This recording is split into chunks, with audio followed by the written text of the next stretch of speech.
Hello. You ever have one of those moments where you realize you've been the dumbest person in the room for years? Like, everyone else was playing chess, and you were just happily stacking checkers, thinking you had the whole board figured out? Yeah, that was me. Except my moment of realization came with a side of financial betrayal and a wife who could give Wall Street executives a run for their money when it came to investment strategies. Let me tell you about Lauren, the woman I thought I was building a life with. The one who stood beside me in wedding photos with teary eyes, whispering about how we'd conquer the world together. The same woman who, 5 years later, would cut and run the second the financial forecast didn't look promising. It started like any other Tuesday. You know, the kind of day where you wake up, stretch, take a sip of coffee, and have no idea your entire marriage is hanging by a thread. I had always worked in finance, good job, great pay, the kind of stability most people dream of. Lauren, on the other hand, had a passion for wellness that involved spending an obscene amount of money on essential oils and influencer-branded supplements.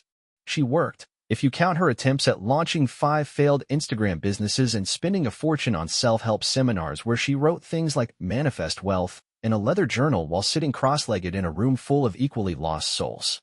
But hey, I didn't judge. I loved her. I supported her. I never once made her feel bad about the fact that I was the sole financial backbone of our life.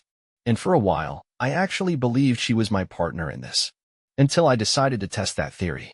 I don't know what made me do it. Maybe it was the way she started acting weird about money. Maybe it was how she suddenly became an accountant overnight, asking me about savings, investments, and long-term plans like she was gearing up to take over my portfolio. Or maybe, just maybe, it was the credit card bill that showed a bunch of purchases I sure as hell didn't make. So, I did what any man with a gut feeling and a desire for the truth would do. I faked a financial collapse. It was almost too easy. First, I casually mentioned that my job was looking a little unstable. Just a small times or changing conversation over dinner. Lauren nodded, chewed her salad, and didn't say much. Then I started dropping more hints. Cancel the dinner reservation? Just being smart with money. Switch to store-brand coffee instead of the expensive crap she liked. Gotta make every dollar count. At first, she played along. Said she understood. That she was with me no matter what. And then, the cracks started showing. Within a week, she stopped talking about vacations. This woman who had been planning an extravagant trip to Greece like we were royalty suddenly lost all interest in getaway plans. The expensive grocery lists? Replaced with, oh, I'll just eat something at my mom's. My personal favorite? The way she started sleeping with her phone glued to her hand, like she was waiting for a very important message she didn't want me to see. Then came the final test. One night, I sat her down and told her I had completely lost my job. I painted the picture perfectly: company downsizing, layoffs, my entire department getting axed. Told her we'd have to seriously cut back. I even threw in a casual, but I know we'll get through this together. Do you know what she said? Not, we'll figure this out. Not, we'll make it work. No. She asked how much we had in savings. I played dumb. Said I had enough to get by, but we might have to tap into it for bills. Her entire demeanor changed. Within 3 days, she stopped wearing her wedding ring in public. She made excuses not to be home as much, suddenly finding reasons to meet up with friends who, I later discovered, included one particular friend who drove a luxury car and had an actual yacht. Then came the conversation I had been expecting but still found hilariously evil. Lauren sat me down, very somber, very serious. Told me she had been thinking about our future and wasn't sure if she could handle all this instability. This isn't what I signed up for, she said.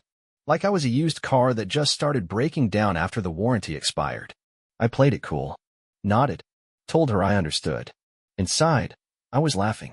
Because she had no idea. She thought she was making the smart move, getting out before things got bad. But what she didn't know, I wasn't broke. Not even close. See, while Lauren had been planning her great escape, I had been handling some business of my own. An investment deal I had been working on for months finally paid off big time, to the tune of millions. I had been quiet about it, keeping things under wraps until all the legalities were finalized. But I knew the money was coming. I knew I wasn't actually in financial trouble. And most importantly, I knew Lauren had failed my test. She wasn't with me for love. She was with me for security. And the second she thought that security was gone, so was she. The best part? She thought she was leaving me behind. She had no idea what was coming next. You ever watch someone dig their own grave and think, damn, should I tell them to stop? But then you sit back and let them keep going because, honestly, it's entertaining. That was me watching Lauren. She thought she had this whole situation figured out. In her mind, she had made the smart, responsible choice. The survival move. She wasn't leaving me. No, she was simply choosing a better future for herself, one that didn't involve, in her words, scraping by while I figured things out. I let her think that. I let her feel justified. I let her build up all those self-righteous defenses in her head so that when the ground finally collapsed underneath her, she'd have nowhere to run. The day she left wasn't dramatic. It was, in fact, pathetically underwhelming.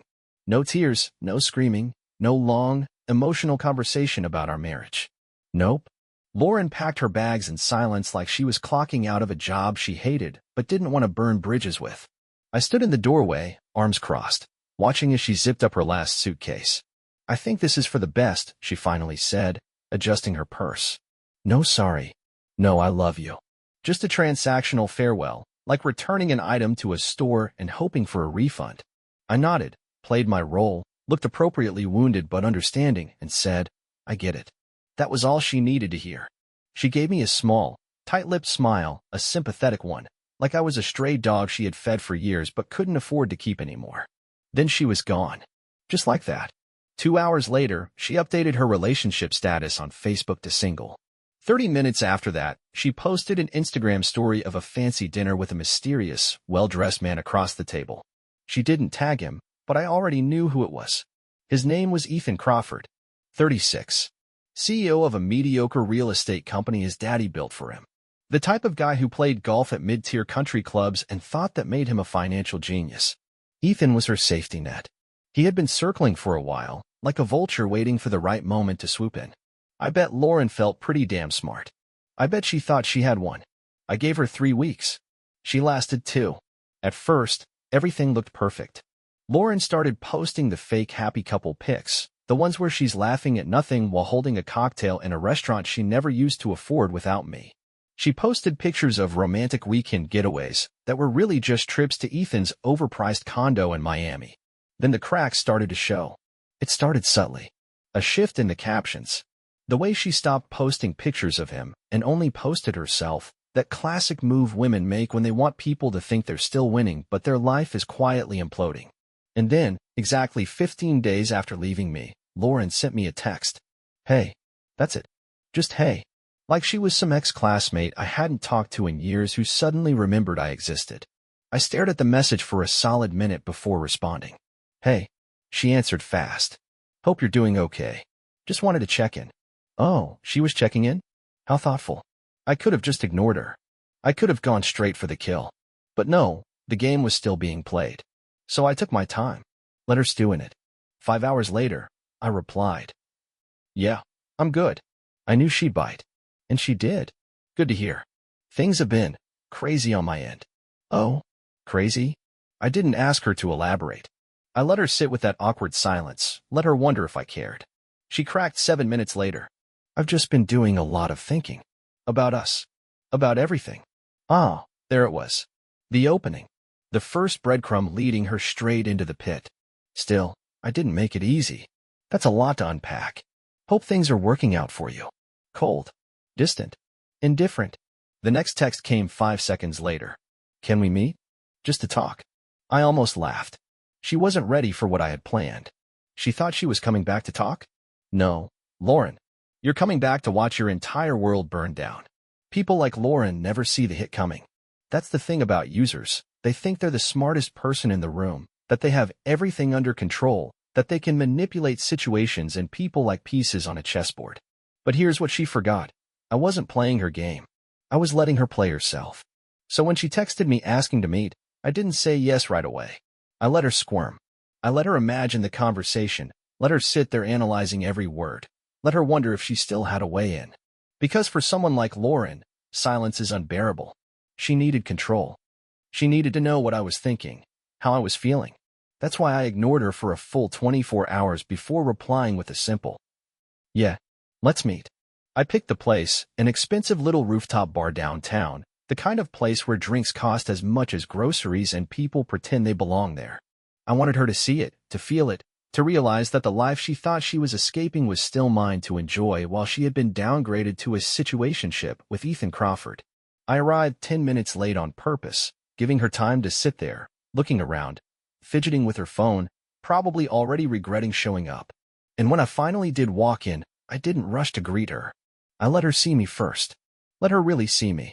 Because unlike the last time she saw me, when she packed her bags and left me behind like some discarded asset, I wasn't the same man anymore. I had leveled up. Fresh haircut, tailored suit, Rolex peeking out from my sleeve.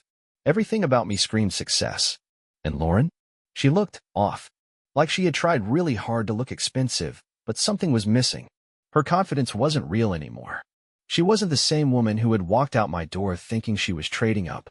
I sat down across from her, leaned back, exuding calm disinterest while she fumbled for the right way to start. Finally, she let out a breath, gave me that smile, the one she used to use when she wanted me to do something.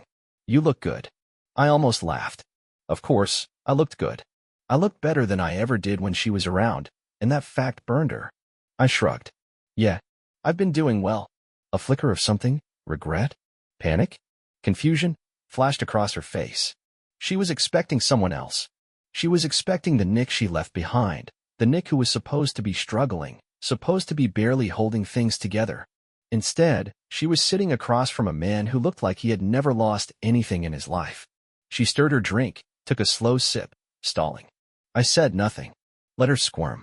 Finally, she sighed. I've been thinking about us. About everything. There it was. I think I made a mistake. Of course, you did, Lauren.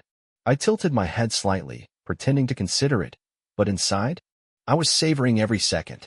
Because I knew exactly why she was here. She wasn't coming back because of love. She wasn't coming back because she missed me. She was here because Ethan wasn't the fairy tale she had convinced herself he was. See, while Lauren had been busy planning her escape, she failed to realize what kind of man Ethan actually was. She thought he was rich? Sure. But his wealth wasn't his, it was his father's. The business? Struggling. The luxury lifestyle? Smoke and mirrors. And Ethan? Well, Ethan had his own upgrade plan. She thought she had secured the bag, turns out, she was just another accessory in his collection of temporary women. And as soon as the next one came along, he dropped her like dead weight. And that's why she was sitting in front of me now, eyes soft, voice gentle, trying to spin this narrative where she had just been confused, just needed time, just made a bad choice. I let her talk. Let her explain how things weren't what she expected. Let her subtly try to rewrite history, downplay the fact that she left me for another man before my body was even cold. Let her sit there thinking she still had a chance. And then I dropped it. I got engaged. The words hit her like a truck. Her eyes widened. Her lips parted slightly, but no sound came out. She blinked once, twice, processing. What? She finally managed. I let that sink in. Watched her struggle to keep her expression neutral while the reality of it clawed at her insides. Yeah, I said casually, taking a slow sip of my drink. Met someone a couple of months ago. Things moved fast. When you know, right? Oh, she wanted to die. I can see it in the way she suddenly wasn't sure where to look, in the way her fingers tightened around her glass. She tried to smile, tried to act like this was great news, but it was so fake I almost burst out laughing. Well, that's fast. I nodded. Yes, I just found the right person. Silence. She was spiraling. She came here thinking she was about to finesse her way back in, thinking she could cry a few fake tears, spin some nostalgic memories, and I'd be weak enough to take her back. Instead, she just found out she was replaceable. Finally, she swallowed, sat up straighter, tried one last pathetic attempt at damage control. I'm happy for you. Really? Oh, Lauren, you were never a good liar. I smiled. The most genuine, relaxed, victorious smile I had ever given her. Thanks. And with that, I stood up, dropped some cash on the table, and left. I didn't look back. I didn't need to. She was already crumbling. And me? I had never felt better in my life. I didn't check my phone for 3 days after that meeting. I knew exactly what was happening on the other side of the screen. Lauren spiraling, refreshing my social media, trying to piece together how the man she abandoned for stability had somehow landed the dream life she thought she was entitled to. I imagined her laying in bed, staring at the ceiling, asking herself, who the hell did he get engaged to? Because here's the kicker, I wasn't engaged. There was no woman, no whirlwind romance, no ring. It was just a story. A strategic nuke designed to detonate every single delusion she had left. And it worked. On day 4, she cracked. At 2:14 a.m., I got a text. "Nick, can we talk?" There it was. The moment she finally accepted she had lost. I took my time. Let her sit in the silence. Let her anxiety fester. Let her imagine me in bed with some mystery woman who had replaced her overnight. 5 hours later, I responded. "I don't think that's a good idea." Short. Detached. Like she was a stranger sending me a wrong number text. Her response came immediately. I don't understand. Can you at least give me that? I feel like I deserve to know what happened." Deserve? Oh, now she wanted closure. I could almost hear the panic in her voice through the text. This wasn't about me anymore. This was about her needing to make sense of her own failure. She needed a reason, something she could use to convince herself she hadn't completely fumbled the easiest win of her life. So, I gave her one. "Okay, let's talk." I chose the time. The place. A quiet cafe, nothing fancy, somewhere casual enough to make it seem like I wasn't putting any effort into this meeting. I wanted her to see me in my new world, but feel like she no longer belonged in it. When I arrived, she was already there, sitting by the window, looking rough. Makeup was minimal, eyes tired, nails chipped. The effort was still there, but it was desperate. It was the look of someone who had spent the past few weeks realizing that every decision they made was a mistake. I took my time ordering coffee. Let her watch me. Let her study me the way a gambler studies a losing hand. Finally, I sat down. She took a breath, hesitated then. "I just want the truth." I stirred my coffee, unbothered. "Which part?" She exhaled sharply, frustrated. "Good. Let her feel it. Let her simmer in the discomfort. The engagement. The money. Everything. How did you go from struggling to this?" I leaned back, watching her. "Lauren, you need to understand something." I let that sentence hang in the air for a moment. "You left me because you thought I was sinking. You didn't even hesitate. The second you thought I wasn't worth the investment, you cut your losses and ran. But what you didn't realize is that I was never sinking. I was just watching to see if you'd reach for my hand or jump ship." She froze. For the first time in her life, Lauren was speechless. She looked down at her lap, gripping the edge of the table like it was the only thing keeping her from collapsing. And that's when I saw it. The exact moment she realized she had completely destroyed her own life. "I never lost my job," I continued, voice calm. "I never went broke. It was a test. And you failed it." Her eyes snapped up, panic rising.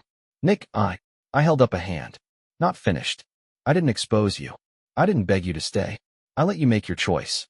And when you did, I moved on." A single tear slid down her cheek. Not out of sadness. Out of rage at herself. "So, the engagement?" she whispered. I smiled. "Didn't happen. But it got your attention, didn't it?" I stood up, dropped a few bills on the table. She didn't move. Didn't protest. Just sat there, hollow, watching as I walked away without ever looking back. Because for the first time in our relationship, I was finally the one leaving her. I don't think I'll ever forget the look on Lauren's face when I stood up from that cafe table. It was the look of a gambler who had just realized they bet everything on the wrong horse. Shock. Disbelief. And underneath all of that, panic. She didn't move at first. She just sat there, gripping the edge of the table like she needed something solid to hold on to. I saw her lips part, the beginning of a desperate plea forming in her throat, but she swallowed it down, too stunned to make a sound. For the first time since she left me, she wasn't in control of the situation. I walked away without looking back. That was the real dagger, because Lauren had always believed she could talk her way out of anything.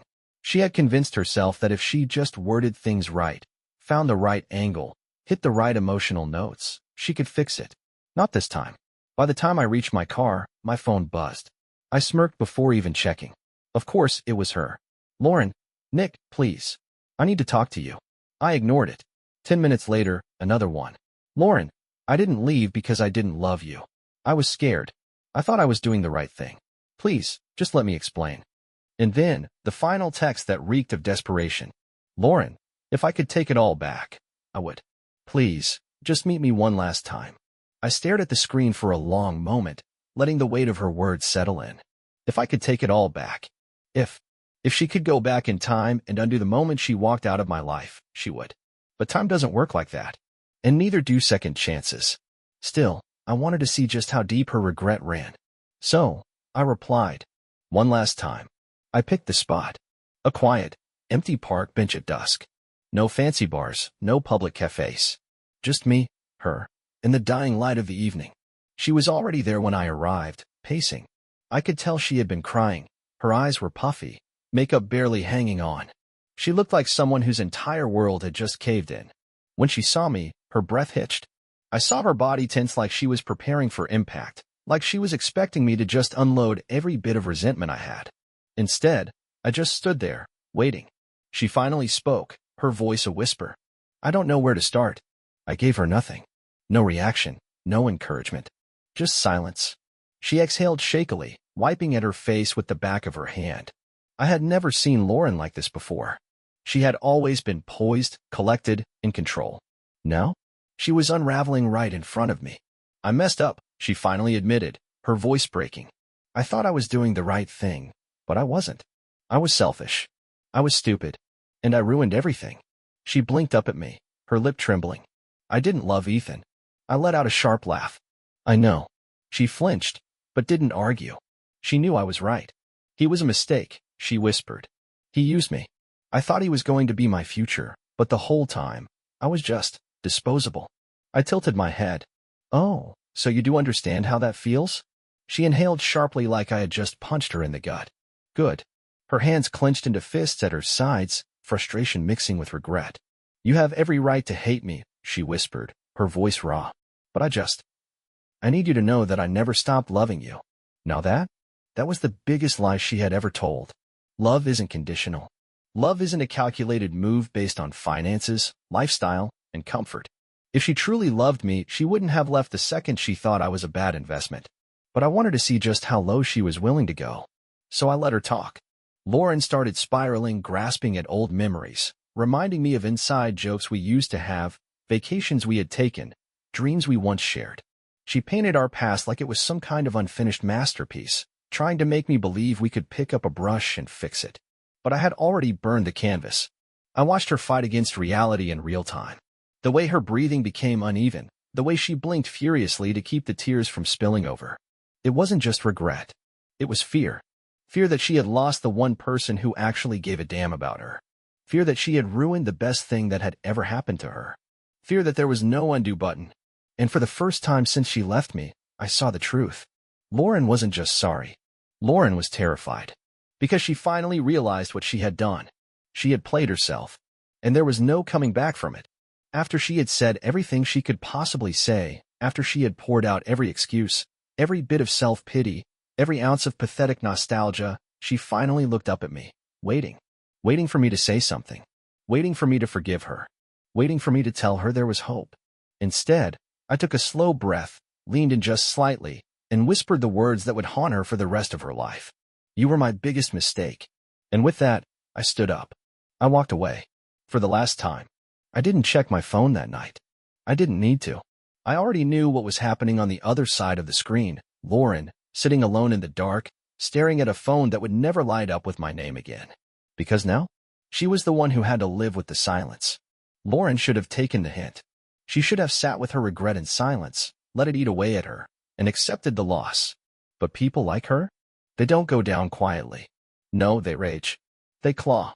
They fight against the reality they built for themselves, thinking if they just scream loud enough, cry hard enough, or throw enough blame around, they can undo the damage. And that's how I knew she wasn't done. I woke up the next morning to 20 missed calls. 10 from her. 5 from her mom. The rest? Our mutual friends. Apparently, Lauren had decided to rewrite history. I had barely made my coffee when my phone buzzed again. This time, it was my best friend, Josh. Dude, what did you say to her? I sipped my coffee. The truth. Josh exhaled into the phone. Well, she's spiraling. And she's telling people you let her on just to humiliate her. Oh, so that's the move. I expected anger. I expected regret. But I wasn't expecting full-blown delusion. Lauren wasn't just regretting her choices. She was furious that she didn't get the ending she wanted. I should have been surprised. I wasn't. Instead of calling her, instead of trying to calm the storm, I did something she never expected. I showed up at her place.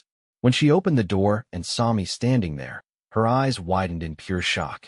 She probably thought I came to apologize, to work things out, to play into whatever story she was spinning. She was wrong. She barely got a word out before I stepped inside, shutting the door behind me. You need to stop. Lauren blinked. Her lips parted slightly, but no words came out. I let the silence settle, let her feel the weight of my presence. Then I took a step forward. You want to be the victim? Fine. But if you think I'm going to sit back and let you rewrite the story, you're wrong. That snapped her out of it. Her face twisted into pure, unfiltered rage. Oh, so now you want to talk? She spat. Now that everyone knows what you did. I almost laughed. What I did, I repeated, voice calm. Lauren, you walked out on me. You chose Ethan. You left because you thought I was a sinking ship. And now that you know you were wrong, you want to act like I'm the villain. Her face burned red. I made a mistake, she shouted. But you tricked me. You pretended to be broke just to test me. Oh, there it was. The real reason she was angry. Not because I had moved on. Not because I was successful. Because she had been exposed. No, Lauren, I said, shaking my head. I didn't trick you. I gave you the opportunity to prove you actually loved me. And instead, you proved you were only in it for security. She lost it. Lauren threw her hands up, pacing back and forth like a caged animal. Do you have any idea how hard this has been for me? She yelled. You think I wanted this? You think I wanted to feel like I lost everything? You did this to me. That was it. That was the final confirmation that she wasn't sorry for what she did. She was just sorry it didn't work out in her favor. I laughed. Not because it was funny. Because it was pathetic. No, Lauren. You did this to yourself. She froze. You lost everything because of your own choices. Not because of me. Not because of Ethan. Because of you. Her eyes filled with tears, but this time, I didn't feel anything. No guilt. No sadness. Just clarity. For years, I had been blind. I had convinced myself she loved me the way I loved her. But the truth was, Lauren had never loved me. She had loved the life I gave her. And now that it was gone, she had nothing left. Her voice cracked as she whispered, Nick, please. Just don't let this be the end of us. I looked at her, really looked at her. And for the first time since she walked out that door, I felt nothing but freedom. There is no us. Then I turned around and walked out, leaving her standing in the wreckage she created. Lauren tried to spin the story a few more times, but it didn't work. Too many people knew the truth. Too many people saw through her lies. And without Ethan, without me, without anyone to prop her up, her world collapsed fast. Me? I thrived. I focused on my business, expanded it, grew into a version of myself I never knew existed. The version that didn't need validation, didn't need closure. Because the best revenge is living a life they'll never be a part of again. Bye-bye.